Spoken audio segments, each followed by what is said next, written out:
مزید پھر یہ فرمایا، حضرت علی کا ہاتھ پکڑے ہوئے تھے، فرمایا من کنت مولا فعلی مولا، میں جس کا ولی ہوں علی اس کے ولی ہے۔ اس سے زیادہ کیا کہتے نبی پاک علیہ السلام؟ میں جس کا ولی ہوں علی اس کے ولی ہے، علی تمام مؤمنوں کے ولی ہیں۔ اور فرمایا جو علی کا ساتھ دے اے اللہ تو اس کا ساتھ دے، اور جو علی سے دشمنی کرے اے اللہ تو اس سے دشمنی کر۔ امام ذہبی، حافظ ابن حجر، امام سیوطی، محدث عجلونی، شیخ البانی، سب نے اس حدیث کو متواتر کہا ہے، اور متواتر کا وہ درجہ ہوتا ہے جو قرآن کی آیت کا ہوتا ہے، وہ درجہ ہوتا ہے۔ حافظ ابن حجر کے یہ الفاظ ہیں، یہ حدیث بہت سی سندوں سے منقول ہے، اور اس کی زیادہ تر سندیں صحیح یا حسن ہیں۔ حوالے میں نے سب دے دیے ہیں، اور فرمایا ان تؤمروا ابا بکر تجدوہ امین۔ من کنت مولا فعلی مولا، اس کی صحت میں اختلاف کے ساتھ راجح بات یہ ہے کہ یہ روایت درست اور صحیح ہے، لیکن اللہم والی من والا وعادی من عاداہ، یہ جو زیادتی ہے اس کی صحت میں شدید اختلاف ہے۔ علامہ ابن تیمیہ تو اس روایت کے بارے میں کہتے ہیں فلا ریب انہ کذب، اس میں شک نہیں کہ یہ جھوٹ ہے، اور منہاج السنہ میں کوئی دسیوں بار علامہ ابن تیمیہ نے اس روایت پر یہی حکم لگایا۔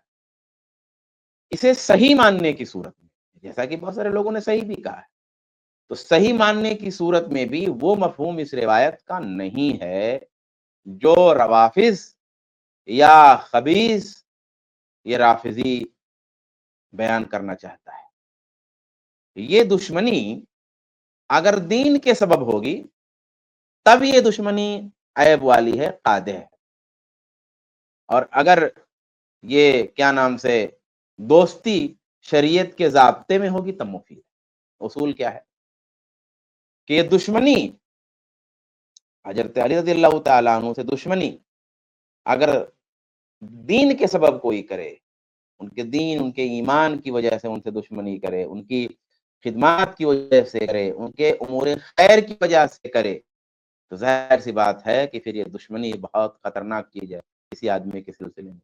اسی طرح اگر یہ دوستی جس دوستی کی بات اللہم والی من والا، اللہ جو حضرت علی سے دوستی کرے اس سے تو دوستی رکھ، تو اگر یہ دوستی شریعت کے ضابطے میں ہے تو مفید ہے،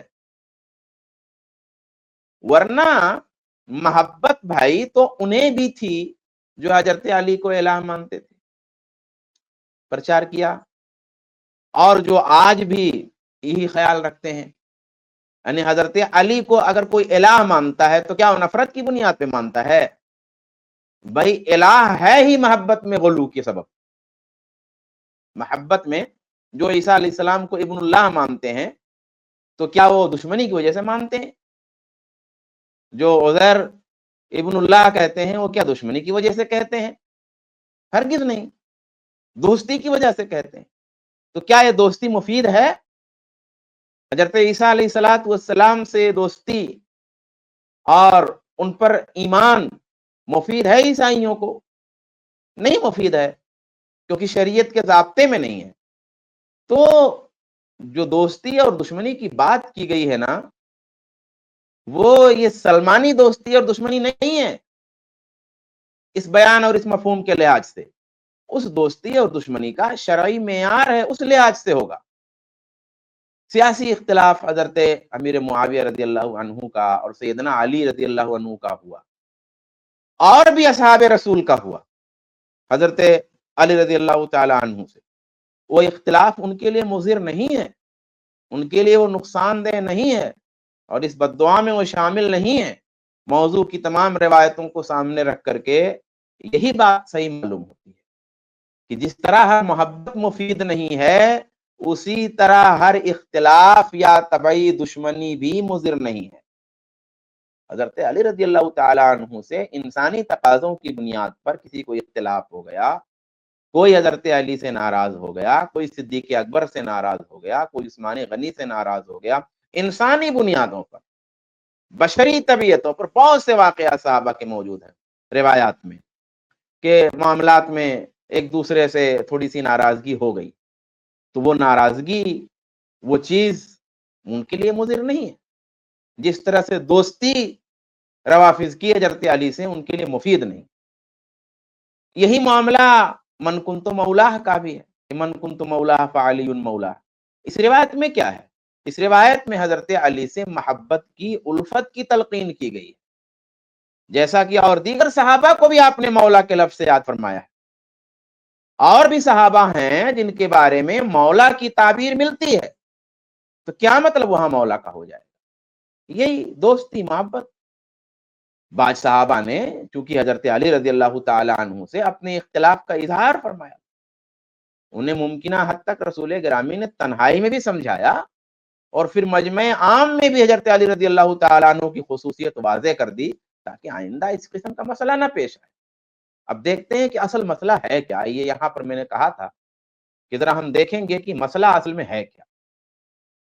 دیکھیے، یہ جو غدیر خم جس کا حوالہ یہ حضرت نے دیا ہے، یہ 18 ذی الحجہ کو اتوار کے روز رسول گرامی صلی اللہ علیہ وسلم حج سے واپس ہوتے ہوئے غدیر خم اصل میں مدینہ کے راستے میں پڑ، تو غدیر خم پر جو مقام کا نام ہے، رسول گرامی صلی اللہ علیہ وسلم نے رک کر کے، صحابہ کو روک کر کے خطبہ ارشاد۔ یہ خطبہ حضرت علی کی صفائی میں تھا، ان کی دفاع میں تھا، اور اسی مناسبت سے اہل بیت کی حقوق کی یاد دہانی پر مشتمل۔ اب یہ جملہ یاد رکھا جائے کہ اس خطبہ کا بنیادی عنصر، بنیادی حصہ حضرت علی کی صفائی پہ مشتمل تھا، اور اس طرح کی صفائیاں اور ایسا دفاع موقع محل کے لحاظ سے اور بھی اصحاب رسول کے لیے رسول گرامی نے کیا ہے۔ الگ الگ حالات تھے، مثال کے طور پہ حاتب بن ابی بلتعہ کے بارے میں ایک غلطی کی وجہ سے یہ کہہ دیا گیا کہ کیا میں اس منافق کی گردن نہ اڑا دوں، تو آپ نے ان کے بدری ہونے کا حوالہ دے کر عمر رضی اللہ تعالیٰ عنہ کو خاموش کر دیا۔ صدیق اکبر اور فاروق اعظم کے مابین کچھ شکر رنجی ہو گئی، ناراضگی ہو گئی عمر فاروق رضی اللہ تعالیٰ عنہ کو صدیق اکبر سے، تو رسول گرامی نے کیا فرمایا؟ اب دیکھیے آپ کیسے کلمات، وہ کلمات تو یہاں غدیر خم میں سیدنا علی رضی اللہ تعالیٰ عنہ کے لیے نہیں فرمایا، رسول گرامی نے کہا، مطلب لب و لہجہ دیکھیے کہ اللہ تعالیٰ نے جب مجھے بھیجا تو تم نے میری تکذیب کی، اور ابو بکر نے میری تصدیق کی، اور اپنی جان و مال سے میری مدد کی، اور فرمایا فَهَلْ أَنْتُمْ تَارِكُوا لِلصَّاحِبِ مَرَّتَيْن، میرے اس دوست کو چھوڑو گے؟ کیسا لب و لہجہ ہے صدیق اکبر کے نام پر، کیسا انداز اللہ کے رسول نے اختیار فرمایا، چھوڑ دو گے میرے ساتھی کو میرے لیے؟ کتنا پیار صدیق اکبر کے لیے۔ لیکن کیا اس سے عمر فاروق رضی اللہ تعالیٰ عنہ کے خلاف یہ رافضی نماز جو ہے دشمنی کی دلیل پکڑ لے گا؟ جیسے اس روایت سے امیر معاویہ رضی اللہ تعالیٰ عنہ کے خلاف دلیل پکڑتا ہے، یہ اشارہ کر رہا ہے۔ کیا یہ روایت جو میں پڑھ رہا ہوں، جس کا میں نے ترجمہ کیا ہے فَهَلْ أَنْتُمْ تَارِكُوا لِصَاحِبِ مَرَّتَيْن والی روایت، کیا اس میں جو تکذیب کی بات عمر فاروق رضی اللہ تعالیٰ عنہ کو کہی ہے رسول گرامی نے، اور اس کے مقابلے میں جان و مال کی تصدیق اور مدد کا تذکرہ فرمایا ہے رسول گرامی صلی اللہ علیہ وسلم نے، اور میرا دوست اور میرا ساتھی کہا ہے صدیق اکبر کو نمایاں کر کے حضرت عمر رضی اللہ تعالیٰ عنہ کے مقابلے میں، تو کیا اس سے عمر رضی اللہ تعالیٰ عنہ کی تنقیص نکل کے آئے گی؟ کیا اس سے مذمت ہوگی؟ ہرگز نہیں ہوگی۔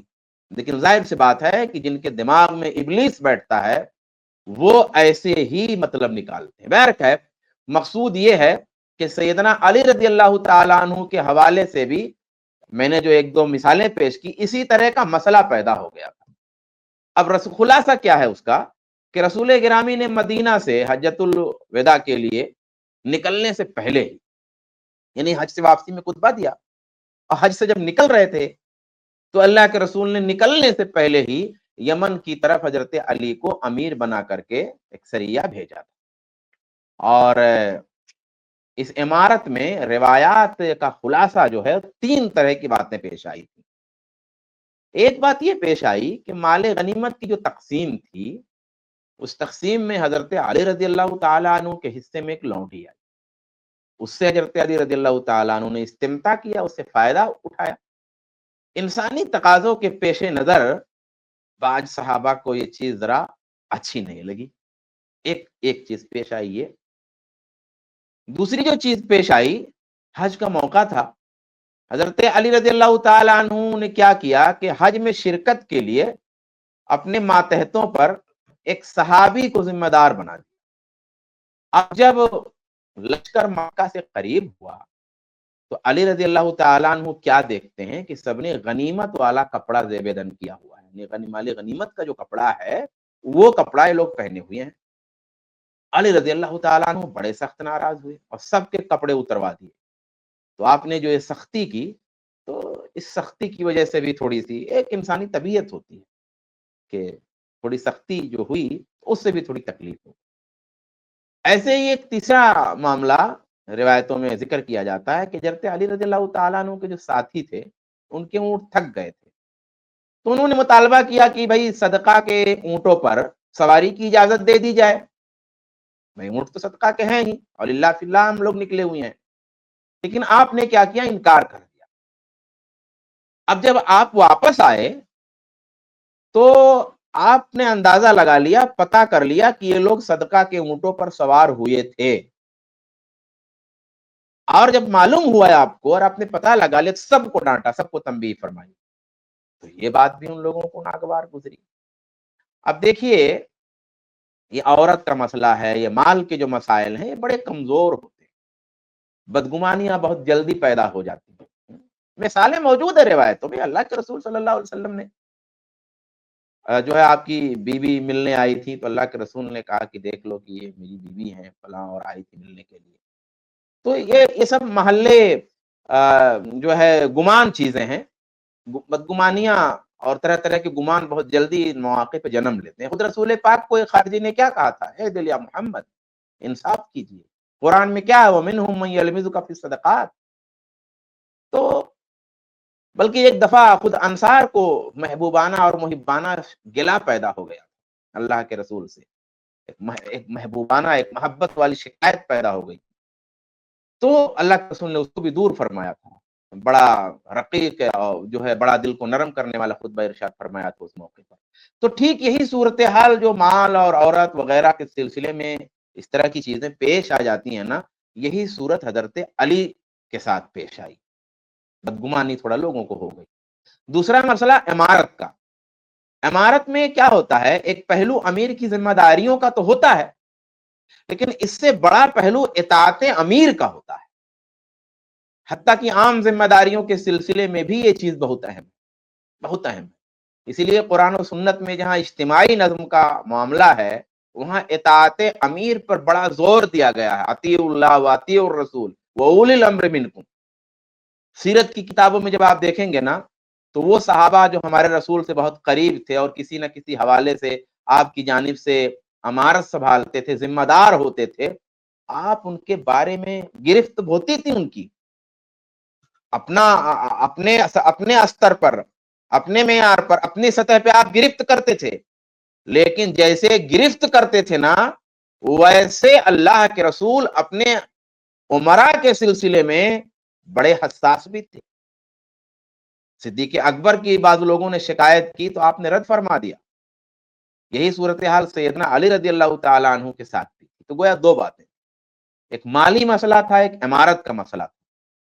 اور مسئلہ کیا تھا؟ مال کے سلسلے میں بدگمانی ہو رہی تھی، اور امارت کے سلسلے میں اطاعت سے کچھ انحراف ہو رہا تھا، اطاعت میں کمزوری ہو رہی تھی۔ یہ دو باتیں پیش آئی تھی۔ اب یہاں سمجھانے کی بات یہ تھی کہ بھائی اس طرح کی بدگمانی ٹھیک نہیں، اور حقیقت بھی کچھ اور تھی۔ پھر علی رضی اللہ تعالیٰ عنہ کے بارے میں تو ایسا سوچا بھی نہیں جا سکتا۔ پھر یہ کہ علی رسول کے مقرر کردہ امیر تھے نا، یہ کوئی عام شخصیت نہیں تھی، اور یہ ذمہ داری جو آپ نے سنبھالی تھی یہ رسول صلی اللہ علیہ وسلم کی طرف سے سنبھالی تھی۔ تو گویا آپ نے یہ کہا کہ اگر تمہیں مجھ سے محبت ہے اور تم کو مجھ پر اعتماد ہے تو علی کو میں نے مقرر کیا ہے، رضی اللہ عنہ، علی رضی اللہ عنہ کو میں نے مقرر کیا ہے، اور میرے اہل بیت میں سے بھی ہیں، اور میں نے مقرر کیا ہے، اور ان کی شخصیت ہے، اس لیے تمہارا ان پر بھی اعتماد ہونا چاہیے، تمہاری ان سے بھی محبت ہونی چاہیے، اور پھر ہمیشہ کے لیے یہ چیز سند بن گئی، حضرت علی رضی اللہ تعالیٰ عنہ کا اس میں تزکیہ ہوا۔ تو یہ ایک اصولی مسئلے کی ذیلی چیز ہے، یہ واقعہ اور یہ خطبہ، اس روایت اور خطبہ کا حقیقی پس منظر ہے، اور یہ خلاصہ پس منظر یہ ہے کہ اختلاف اور نزاع پیدا ہو گیا تھا ماتحتوں کے یہاں، نتیجہ تزکیہ حضرت علی کا اور مومنوں کی اصلاح۔ یہ باقی اور کوئی بات اس خطبہ سے یا اس روایت سے اخذ کرنا یہ روافض کی فطرت ہے، اور وہی سارے اشارے کنائے میں وہی ساری باتیں یہ رافضی کہنا چاہ رہا ہے جو صاف نہیں کہہ پا رہا ہے۔ اگر یہ روایت حضرت علی کی امامت پر نص ہوتی، جیسا کہ اس نے امام علیہ السلام بولا ہے، اب غضب ہے یہ لوگ، مرزا انجینئر کے رد میں ایک جگہ اس نے یہ رد کیا ہے، رد تو صحیح ہے، لیکن اس رد میں یہ کہا ہے کہ یہ حضرت جو اصطلاحات ہیں، یعنی جہاں رضی اللہ عنہ کہنا چاہیے خاص ہے وہاں رضی اللہ عنہ کے بجائے علیہ السلام لگا دیتے ہیں، یا جہاں کچھ نہیں کہنا چاہیے وہاں کچھ اور کہتے ہیں، یہ خود امام علیہ السلام بول رہا ہے۔ اس کا مطلب یہ اصول مانتے ہوئے کہ علیہ السلام کہیں اور کے لیے خاص ہے، رضی اللہ عنہ کہیں اور کے لیے خاص ہے، یہ اصول مانتے جانتے ہوئے علیہ السلام کہہ رہا ہے، اس کا مطلب تو اس کے لفظ کی طرف یہ چیز اشارہ کرتی ہے۔ بہرحال تو اگر یہ خلافت کے سلسلے میں دلیل ہے تو کئی سوالات وارد ہوتے ہیں، میں سرسری ذکر کر کے اور آخری 2-4 منٹ میں بات ختم کرتا ہوں۔ دیکھیے جو یہ مولا کا جو لفظ ہے اور یہ جو تعبیر ہے، یہ لفظ مولا کا جو ہے یہ اپنی دلالت میں قطعی نہیں ہے، ایک دم کلیئر نہیں ہے، اس میں احتمال ہے، کئی سارے معنی ہیں، کیونکہ مولا کا جو معنی ہے وہ کئی ہے، تو اس لیے مولا کے لفظ سے اتنی اہم چیز پر استدلال دلیل نہیں پکڑی جا سکتی۔ دوسرا جو لشکر کے افراد تھے، جیسا کہ میں نے شروع میں بتایا، وہ مدینہ کے تھے، اسی لیے آپ نے علی رضی اللہ تعالیٰ عنہ دفاع جو ہے مدینہ کے راستے پہ کیا۔ اس سے بھی یہ بات سمجھ میں آتی ہے کہ اصل مسئلہ کیا ہے۔ اگر یہ خلافت کی منصوص من اللہ تبلیغ ہوتی، یعنی حضرت علی کی خلافت کی تبلیغ کے لیے اگر یہ خطبہ ہوتا تو خطبہ حجۃ الوداع کے موقع پہ ہوتا، مدینہ کے راستے پہ نہیں ہوتا۔ حجۃ الوداع کے موقع پہ سب تھے، یہاں سب نہیں تھے، یہاں سب نہیں تھے، حجۃ الوداع کے موقع پہ سب تھے۔ تو اگر اس طرح کی کوئی تبلیغ ہوتی جس طرح یہ بیان کرتے ہیں تو پھر حجۃ الوداع کے موقع پر ہوتی، کیونکہ روافض کا جو کلمہ ہے نا اس کی بنیاد تو امامت ہے، تو جب امامت کلمہ ہے، امامت اصل دین ہے، تو اصل دین تو سب کے سامنے بیان ہوگا، نہ کہ مدینہ کے راستے پہ بیان ہوگا۔ اور حضرت علی کی زندگی میں کئی ایسے مواقع آئے جہاں حضرت علی رضی اللہ تعالیٰ عنہ اس خطبہ کا حوالہ دے سکتے تھے، آپ نے کبھی نہیں یہ حوالہ دیا۔ سقیفہ میں جب الائمۃ من قریش کی روایت پڑھی گئی تو اس موقع پر بھی صحابہ میں سے کسی بھی صحابی نے دیر خم والے خطبے کا حوالہ نہیں دیا، اگر اس سے ایسا کوئی مفہوم ہوتا تو حوالہ دیا جاتا۔ اچھا، حضرت علی کی جو مولائیت ہے، مولا ہونا جو ہے، آپ نے زندگی میں کہا تھا نا من کنت مولا فعلی مولا، تو اگر یہ بات تو اللہ کے رسول نے اپنی زندگی میں کہی تھی، تو زندگی ہی میں یہ بات ثابت ہوئی۔ جب اللہ کے رسول نے بات کہی کہ جس کا میں مولا اس کے علی مولا، تو اسی وقت یہ بات ثابت ہو گئی، جیسے آپ نے منہ سے نکالا تیسے وہ بات ثابت ہو گئی۔ اب اگر امام علیہ السلام مراد لے لیا جائے، خلیفہ بلا فصل مراد لے لیا جائے، تو کیا نبوت اور رسالت کی موجودگی میں کسی کو خلیفہ امام ماننا پڑے گا کہ نہیں ماننا پڑے گا؟ اور کیا یہ بات درست ہوگی؟ نہیں درست ہوگی۔ اس کلپ کی فل ویڈیو دیکھنے کے لیے ہمارے چینل پر ضرور آئیں۔ آئی پلس ٹی وی نے ایک نیا یوٹیوب چینل شروع کیا ہے جس کا نام ہے آئی پلس ٹی وی اختلاف کا حل۔ اس چینل پر صرف اختلافی مسائل پر ویڈیوز آئے گی، لیکن دلائل کے ساتھ اور بھائی چارگی کے ساتھ۔ آپ کو میں دعوت دیتا ہوں کہ آپ بھی ہمارے اس چینل کو سبسکرائب کریں، ہماری ویڈیوز کو شیئر کریں اور نوٹیفیکیشن آئیکن کو آل سلیکٹ کریں تاکہ آپ کو ہماری ویڈیوز کا نوٹیفیکیشن مل سکے۔ جزاک اللہ خیر، والسلام علیکم ورحمۃ اللہ۔